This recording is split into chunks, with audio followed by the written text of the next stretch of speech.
Les decía que de alguna manera la invasión de Filipo hacia el sur de los Balcanes, favorecida por la inestabilidad eh, de las polis, la estabilidad, digamos, del sistema de polis y también de la situación interna de cada polis, lleva a que finalmente, después de la batalla de Queronea, Filipo se proponga como el hegemón. El hegemón era un cargo que, si bien dejaba o permitía la autonomía o la soberanía de las polis griegas en la interna, las obligaba a ser aliados de Macedonia en la política exterior.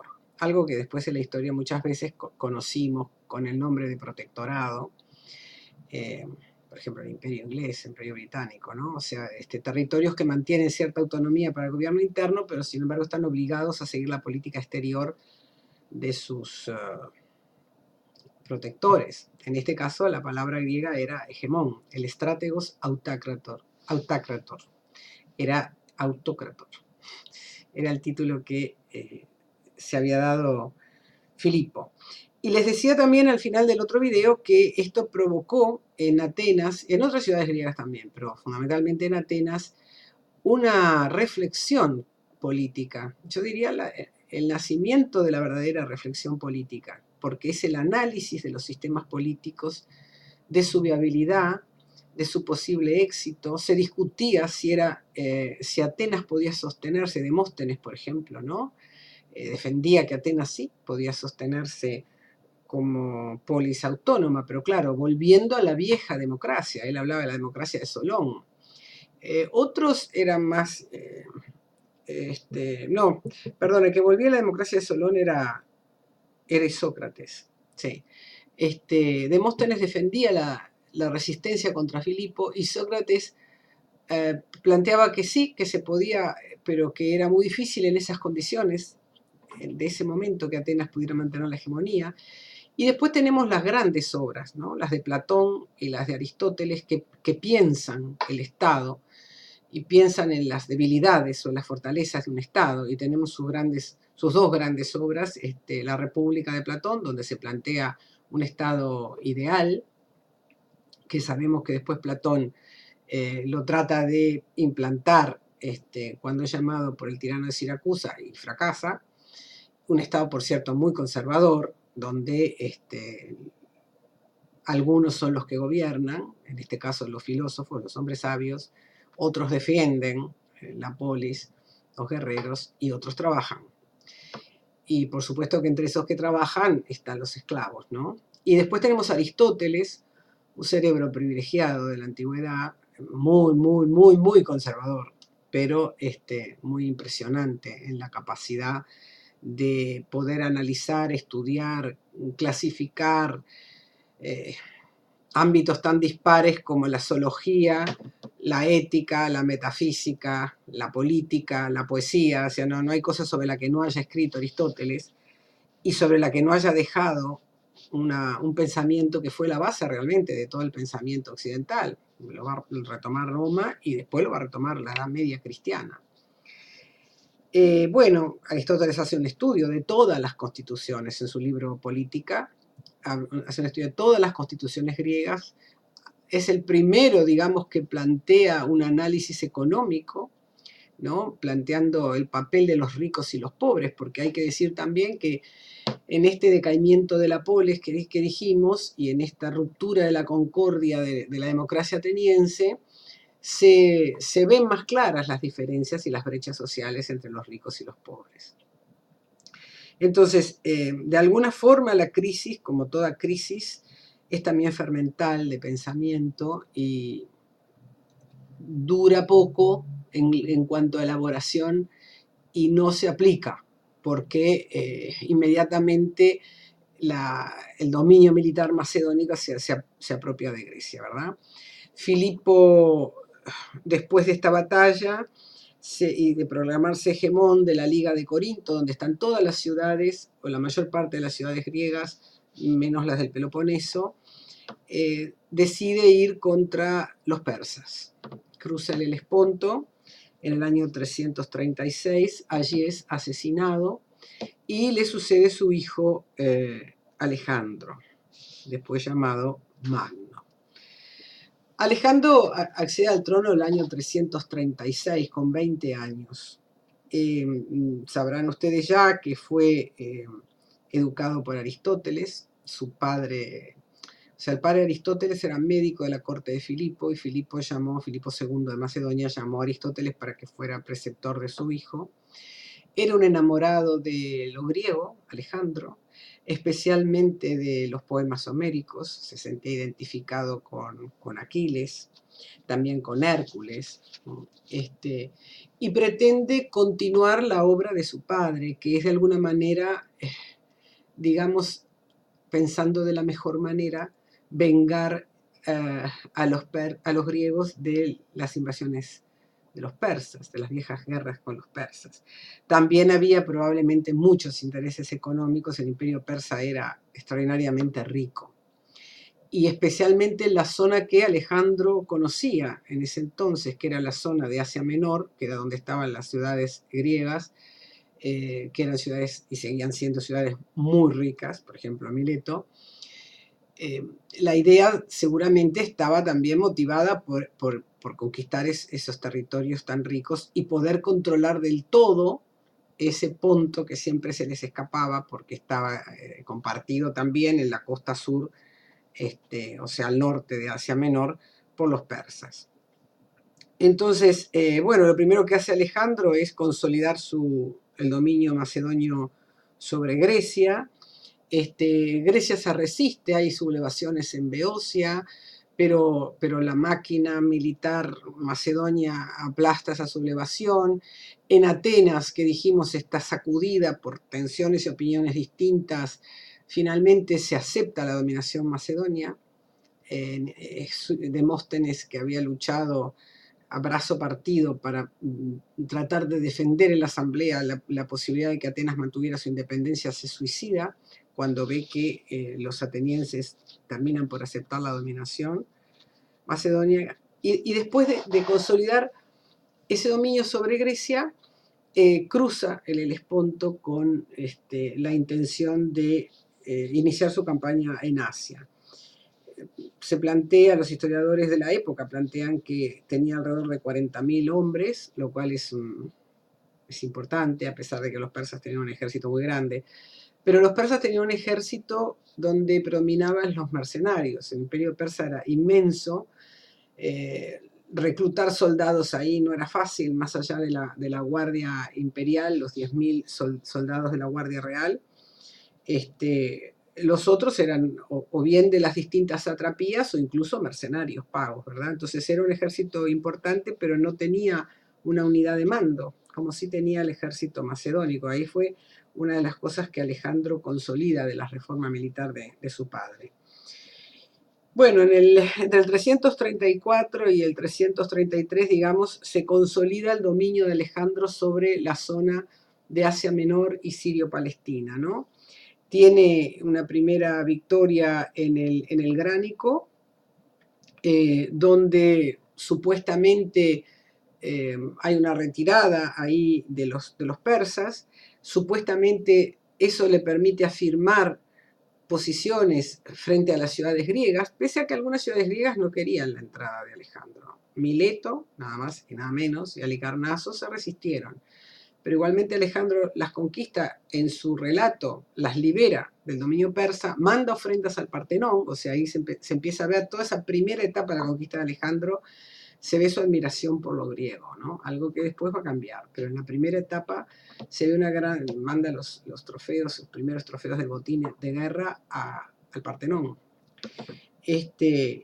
Empieza a establecer algunas ciudades a las que le da libertad, que les permite recuperar el sistema democrático. Es una especie de contradicción enorme, pero que muestra el momento de Alejandro, ¿no? Un momento que está todavía muy influido por el pensamiento griego. Otros estados no, otros estados los mantiene como estados tributarios, sujetos a un impuesto, un foros. En el 333 tiene una batalla muy importante sobre Darío III, el gran rey persa. El gran rey persa se retira, o sea, deja esas posiciones, se retira al centro del imperio y Alejandro aprovecha esa circunstancia para avanzar hacia el sur, sitia la ciudad de Tiro, que está en una isla, un sitio impresionante que demora 7 meses, una vieja ciudad sirio-fenicia que nosotros vimos desde épocas inmemoriales en sus relaciones comerciales con Egipto, y llega finalmente a Egipto, ¿no? Y allí se empieza a dar como una especie de conversión de Alejandro, ¿no? Donde empieza a entrar en contacto con la majestuosidad egipcia, con la riqueza desde el punto de vista agrícola y en general de los egipcios. Visita el oráculo de Amón, allí es recibido por los sacerdotes de Amón. Los faraones en ese momento eran faraones muy, muy decadentes, bajo dominio persa, estaba Egipto. Y funda Alejandría, entre otras ciudades. Allí empieza esa política de fundación de ciudades, ¿verdad? En el 331. La ciudad es una unidad política, social, cultural, asociada a los griegos. Y en el imperio persa era un imperio muy rural, como casi todas las civilizaciones del Antiguo Oriente, ¿no? Entonces, la política de fundación de ciudades va a ser una de las características de Alejandro. Siendo aclamado como faraón en Egipto, reconocido como hijo de Amón, ahí empieza también él como a posesionarse o apropiarse de los títulos que va asumiendo en cada parte del imperio que conquista. Y de alguna manera también va cambiando su mentalidad. Hoy se cuestiona mucho, los historiadores actuales cuestionan mucho que Alejandro haya tenido de entrada la idea de formar un imperio universal, la ecumene, ¿no? Primero es difícil que Alejandro tuviera noción, pudiera ver un mapa desde el aire y tuviera noción de la enormidad de territorio del imperio persa, ¿no? Sí, a partir de determinado momento él empieza a manifestar el deseo de conquistar el mundo, ¿no? Pero no se sabe exactamente en qué momento empieza a cobrar esa dimensión, porque lo que pasa es que después las campañas lo van llevando cada vez más lejos del punto de partida, ¿no? Lo cual es, por un lado, un síntoma de su capacidad brutal, militar y de su audacia, pero por otro lado va generando bastantes problemas de infraestructura militar y política, ¿no? Bueno, ese mismo año 331 tiene otra victoria muy importante sobre Darío III en Gaugamela. Y ahí también Darío III huye, se escapa hacia las provincias más orientales del imperio y él lo persigue a Darío. En el camino incendia el palacio de Persépolis, saquea los tesoros de Susa y de Persépolis, encuentra enormidad de los enormes tesoros persas que estaban, oro en materia de estatuas, de lingotes, o sea que no se ponían en circulación como moneda, eran riquezas fruto del botín o de los tributos. Empieza él a nombrar algunos sátrapas, ¿no? O sea, en principio deja a los sátrapas en sus territorios, no los sacan. Le pone sí generales griegos al lado, o sea que de alguna manera va dejando guarniciones a medida que va conquistando, va confirmando en algunos lugares a los administradores o gobernadores locales, en otros lados va nombrando nuevos, en general va nombrando griegos, ¿no? Griegos de un círculo más cercano a él. Finalmente, cuando llega a la satrapía de Ecbatana, encuentra con que Darío ha sido asesinado, seguramente por algunos sátrapas rebeldes, porque acá también debemos ver, como vimos en otros lados, la causa del desmoronamiento tan rápido del imperio persa, ¿no? Él empieza en el 334 y en poco más de 10 años, se muere en el 323, o sea que en poco más de 10 años conquistó ese territorio que es el imperio más grande que existió, ¿no? Hasta el momento sin ninguna duda, y después habría que andar midiendo, tal vez lo supere después el musulmán, no lo superó el romano en extensión. Entonces, es probable que el gran rey persa estuviera hackeado. De hecho, durante las guerras médicas se ve, había rebeliones en Egipto, había rebeliones en muchos lados que, más allá de que los persas eran bastante tolerantes en materia religiosa, eran muy fuertes en cuanto a las cargas fiscales. Entonces había descontentos y cuanto más alejadas estaban las satrapías, también era más difícil controlar a los sátrapas, que eran los gobernadores locales. Y muchas veces la resistencia no era tanto frente al emperador, al gran rey, que no se lo podía ni visualizar nunca, sino contra el sátrapa local. La palabra sátrapa ha heredado la mala fama seguramente de los abusos que esos gobernadores locales planteaban a las poblaciones, ¿no? Entonces, tal vez esa muerte daría en manos de sus subordinados sea cierta, ¿no? Sea cierta.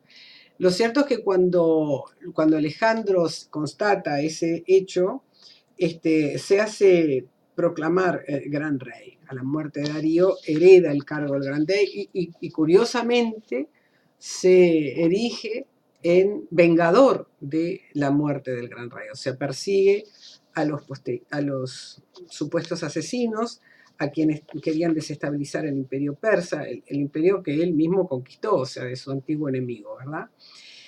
Y digamos que ahí en el 330 se produce un giro muy grande, tanto en lo que es la campaña militar, como lo que es la concepción política de Alejandro y la concepción ideológica, diríamos, de su tarea.